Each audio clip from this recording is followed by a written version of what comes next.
All right, the season is over. It's playoff time. Let's take a look at some stuff here. National League, Phillies won the division. Poor Braves won 100 games, and you're relegated to a wild card spot. That's a big ouch there. The Phillies will be the number 3. You win our division. No one else with a winning record. Definitely helps. But 112 wins, that's good for second. The Dodgers did lose, but they clinched the best record in the league because they own the tiebreaker over us. So we will be the 2 spot. They will be 1. D-backs with 102. Again, same thing for them. Sucks. Great season, but all they could manage is that. And then the Padres. Legitimately the only other team to finish above 500 in the National League. Crazy. So that means that me and the Dodgers get a bye. Phillies will host the Padres in one wildcard matchup. The D-backs will host the Braves in the other. The American League, the Rays win their division by 2 games. Took to the last series of the season to lock it in. The Orioles, playoff bound as well, as are the Yankees, Blue Jays, and it sucks. They were really good in the first 2/3 of the season. They kind of fell apart in the final third. They fall out. The Central, just like the National League, the Twins, the only team with a winning record. Well, the division winner, the only team with a winning record. No one else has one. And then the Astros, they win their division. Also came down to the last couple of series.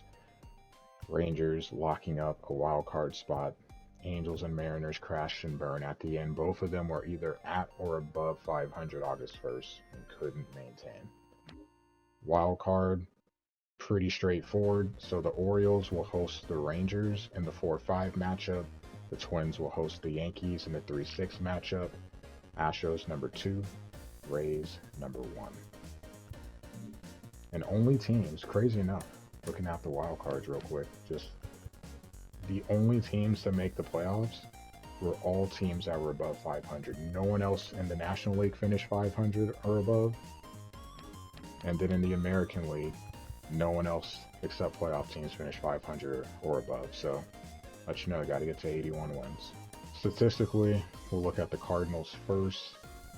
A lot of sadness with a lot of players here, but hopeful that things will turn around in the playoffs. Contreras got cold down the stretch, but he's been good for us for the most part. Definitely better than anything I've had with Mr. Yachty.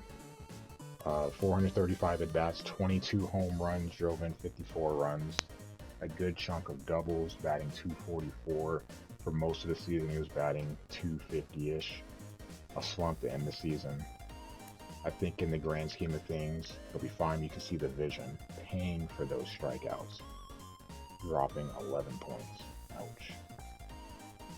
Speaking of dropping with vision, Carp dropping 13. Ouch. Power still there. Mr. Franchise Carp, hopefully he'll have a playoff resurgence because that batting average, that OBP, looks pretty ugly. Sub 200. Over 550 at-bats. You hate to see it. It's still 23 home runs. He's had his moments. The key, though, 232 strikeouts. So many strikeouts. Just can't be that bad going into the playoffs. Goldie, another one. Vision down to 167 strikeouts. I mean, it's not too bad. You look at it, it's around what he had actually last season. The difference is that average. Down 40 points. 20 home runs, 62 runs batted in. Once he got close to 2,000, as he started to get closer, he hit better.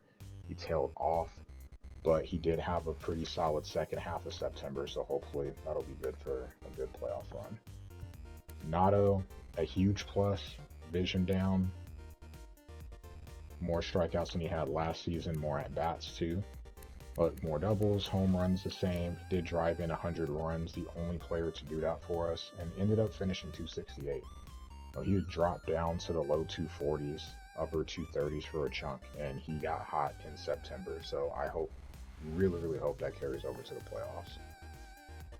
And then the two other guys I want to point out, maybe 3. Quan, I won't look at his attributes, but man, 245, That's not what we got him at. Definitely struggled with him. He's had some good moments. Can steal bases, got 18 stolen bases. Most of them are with us, so that helps. Newbar ended up finishing at 304 for batting average, so kudos to him. Definitely missed having his bat for a while with the injuries, but still over 400 at bats. Was very productive for us. And then a shout out to Brendan Donovan. Finishes the season batting 245. That doesn't seem really great, but he was sub 200 for most of the season. The new bar went down. I needed him and Carlson to step up. Carlson bats 257. Donovan raises his batting average from the 180s up to 245. So he definitely was productive and really instrumental in us putting together a good second half of the season. Pitching wise, everyone chiming in, chipping in. Mr. Miles looking fantastic like he always does. 15-5 on the season, almost hit 200 innings pitched. Would have if he didn't have a concussion early on. Sub 1 whip, sub 2.5 ERA. Fantastic. No complaints there. Walker Buehler, can't say enough about making that trade. It really helped our team a lot. 12-2 on the season. Really good ERA. Whip is 1.07, so whip's a little bit higher, but able to keep runs off the board. Super solid for us. Kittredge, ERA went up in the second half of the season, but still ended up overall having a great season for us. Sonny Gray probably is going to get the ball for game one. Still debating on that. Sub 3 ERA, whip of 1.01. Lance Lynn, 2.15 ERA, whip over 1. God, this is such a tough decision between these two. Who do you give the ball to for the rotation? I'm probably going to move Lynn to the pen, even though Lance is clearly deserving of getting a starting spot, but I just feel like the way the season ended, Gibson had a stronger end to the season. I have more trust in him. Helsley, Gallegos, man. Gallegos sub 1 ERA. Best whip on the team, best ERA on the team, and then being the best pitcher on the team. Shocker, of course. Helsley, I'm going to need him to stop giving up home runs. He just gave up a home run in the last game. The 12 home runs. With ERA sub 2, whip really good. 59 out of 66 in save opportunities. Almost at 60, which is kind of crazy. But I am going to need him to get the home run total down going into the postseason.